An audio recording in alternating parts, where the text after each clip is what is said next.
Students, international law के अंतर्गत आज का हमारा टॉपिक है Pacific means of settle of international dispute, अर्थात अंतर्राष्ट्रीय झगड़ों को निपटाने के शांतिपूर्ण तरीके। देखिए, आप जानते हैं कि इंटरनेशनल कम्युनिटी में अक्सर कंट्रीज़ के बीच डिस्प्यूट होते रहते हैं और इन डिस्प्यूट्स को सॉल्व करने के लिए अंतर्राष्ट्रीय स्तर पर दो तरीके अपनाए जाते हैं। पहला है शांतिपूर्ण तरीका और दूसरा है बाध्यकारी तरीका। आज हम सबसे पहले पढ़ेंगे शांतिपूर्ण तरीके। इसके अंतर्गत जो पहला तरीका है वो है आर्बिट्रेशन यानी माध्यस्थम। By arbitration we mean the method through which a dispute is referred to certain persons called arbitrator. इसके अंतर्गत कुछ पर्सन्स को जो डिस्प्यूट है वो सौंपा जाता है पक्षकारों के द्वारा और उन्हें ही आर्बिट्रेटर कहा जाता है और वो जो डिसीजन देते हैं उसे अवॉर्ड कहा जाता है। इन आर्बिट्रेटर्स का सिलेक्शन जो होता है वो जो डिस्प्यूटेड पार्टीज़ हैं उनके द्वारा ही किया जाता है। उनकी अर्थात उनकी कंसेंट से, उनके जो सहमति है उसके द्वारा इनका सिलेक्शन किया जाता है। International arbitration has for its object the settlement of differences between states by जजेस of their own choice and on basis of a respect for law. देखिए, इंटरनेशनल आर्बिट्रेशन का जो ऑब्जेक्ट है यानी जो उद्देश्य है वो पक्षकारों के बीच उनके पसंद के जजेस के द्वारा दिया गया डिसीजन है जो कि विधि के अनुसार है। इसके अनुसार आर्बिट्रेशन के दो एसेंशियल एलिमेंट निकलते हैं। पहला है consent of parties of arbitration, मतलब जो भी आर्बिट्रेशन होगा वो पक्षकारों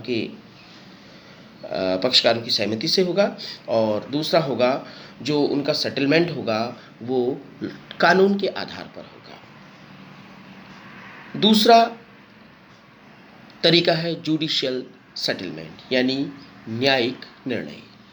इसके अंतर्गत इंटरनेशनल कोर्ट ऑफ जस्टिस, जो कि विश्व की सबसे बड़ी कोर्ट है, यहाँ पर पक्षकार अपने मामलों को लेकर जा सकते हैं और अंतर्राष्ट्रीय जो न्यायालय है इनके जो डिस्प्यूट है उसका सॉल्यूशन करती है।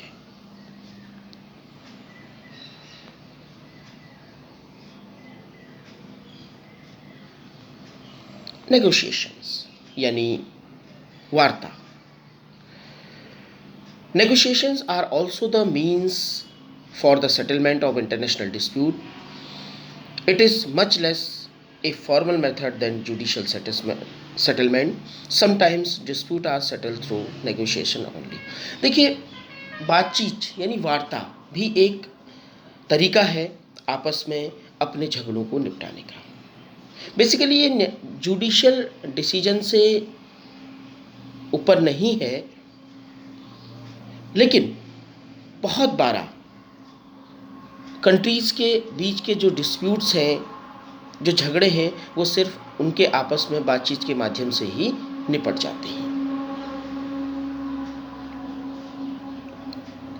गुड ऑफिस, इसको बोलते हैं हिंदी में सत प्रयत्न।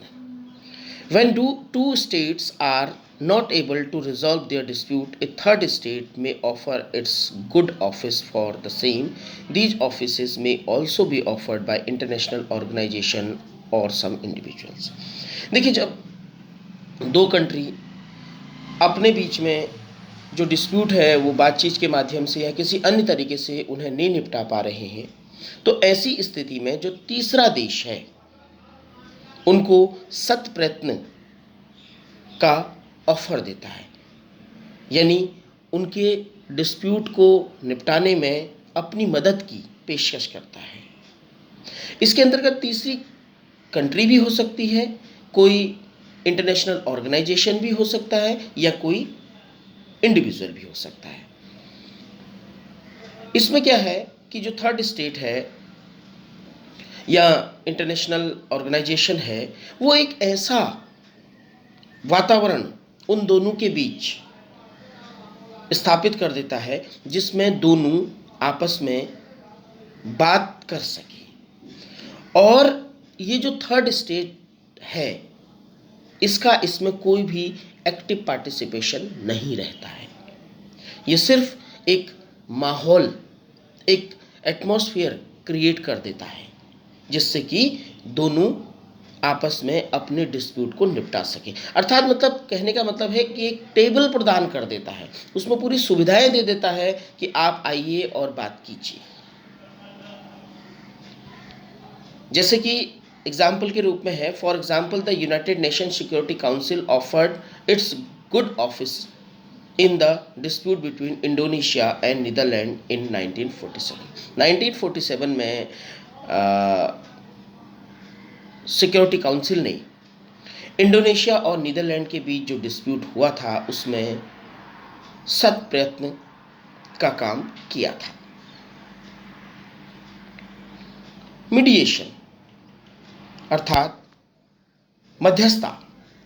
Mediation is yet another method through which efforts are made to settle international disputes.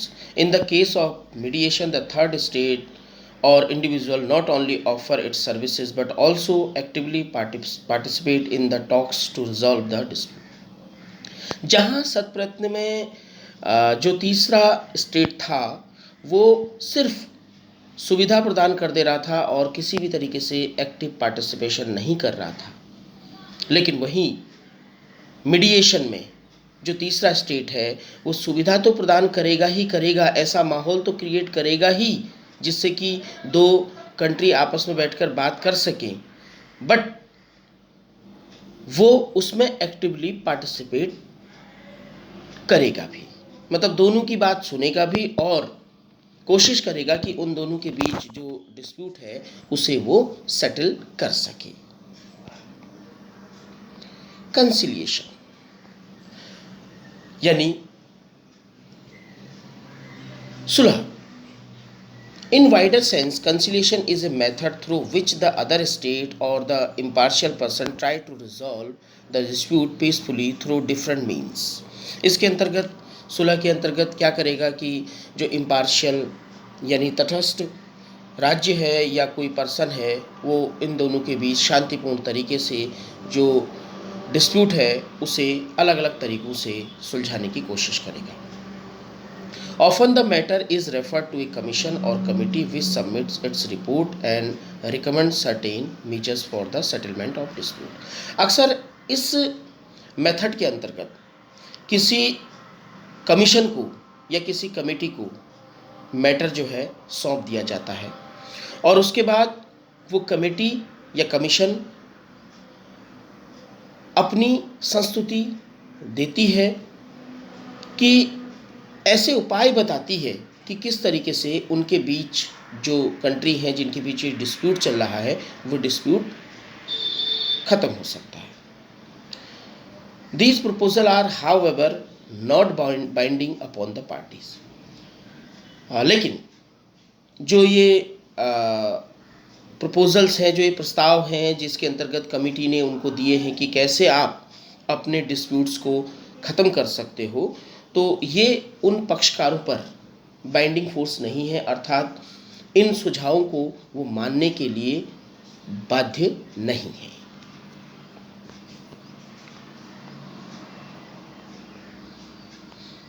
अगला मेथड है इंक्वायरी। इट इज़ यानी जांच।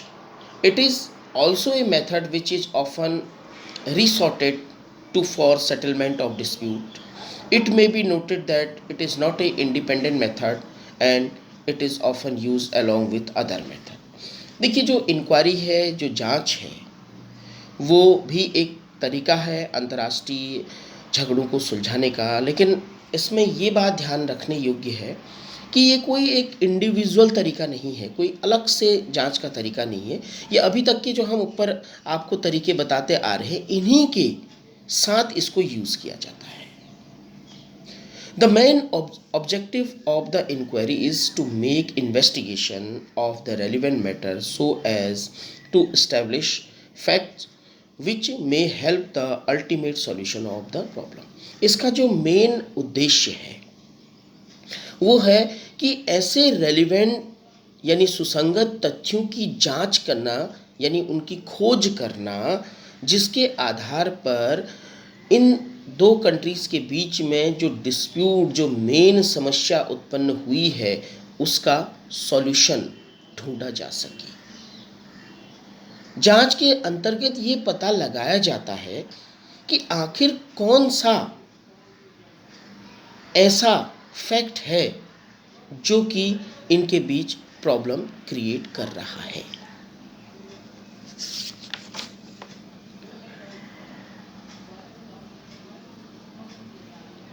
और अंतिम तरीका है settlement of international disputes under the auspicious of international organisation, यानी अंतर्राष्ट्रीय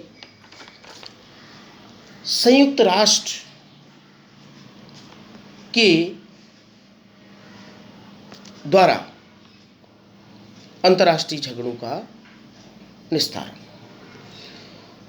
Following are some of the provisions for the settlement of international dispute under the United Nations. Number 1, it is one of the purpose of United Nations that the state members should settle their dispute though peaceful means। देखिए, United nation का पहला purpose यही था, पहला उद्देश्य यही है कि जो भी अंतर्राष्ट्रीय कम्युनिटी के अंदर स्टेट्स के बीच में, कंट्रीज के बीच में जो भी डिस्प्यूट उत्पन्न हो, उनका वो शांतिपूर्ण तरीके से समाधान करें। Under article 2 of charter, the member state have undertaken to resolve their disputes through peaceful means and not to resort to force or threat of force to resolve international dispute.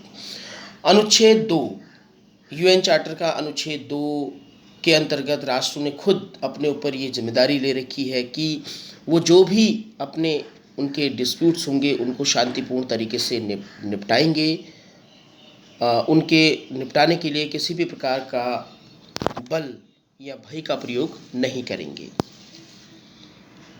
एक तो तरीका ये है जिसके अंतर्गत पार्टी जो हैं इस तरीके से जो भी ऊपर के तरीके हैं जो हमने अभी तक आपको बताए, उनके आधार पर, जो कि खुद उन्होंने इस बात को चार्टर में स्वीकार कर रखा है, उसको निपटा सकते हैं।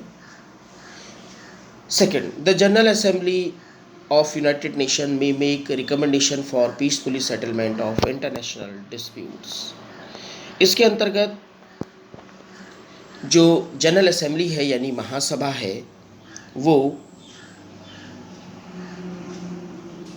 ये संस्तुतियां दे सकती हैं कि किस तरीके से जो कंट्रीज के बीच में डिस्प्यूट है उसे सॉल्व किया जा सकता है।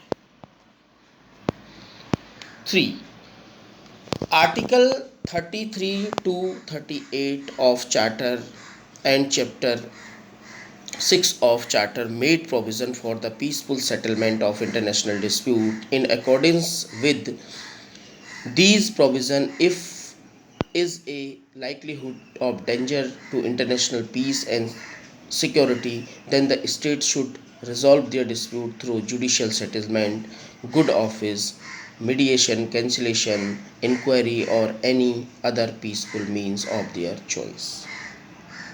देखिए, आर्टिकल 33 से 38 तक चार्टर में ये बताया गया है कि अगर कंट्रीज़ के बीच में इंटरनेशनल वे में अगर डिस्प्यूट उत्पन्न होते हैं और इससे इंटरनेशनल पीस एंड सिक्योरिटी को खतरा उत्पन्न होता है, तो वो इसे जो अभी तक हमने ऊपर शांतिपूर्ण तरीके पीसफुल मीन्स आपको बताए, वो उसमें से किसी भी तरीकों को अपनाकर अपने डिस्प्यूट को सॉल्व कर सकते हैं।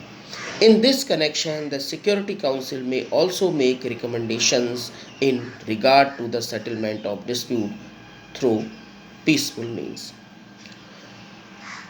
इसके अंतर्गत सुरक्षा परिषद भी अपनी संस्तुतियां दे सकती हैं उन कंट्रीज को कि किस तरीके से वो अपने डिस्प्यूट को शांतिपूर्ण तरीके से हल करें।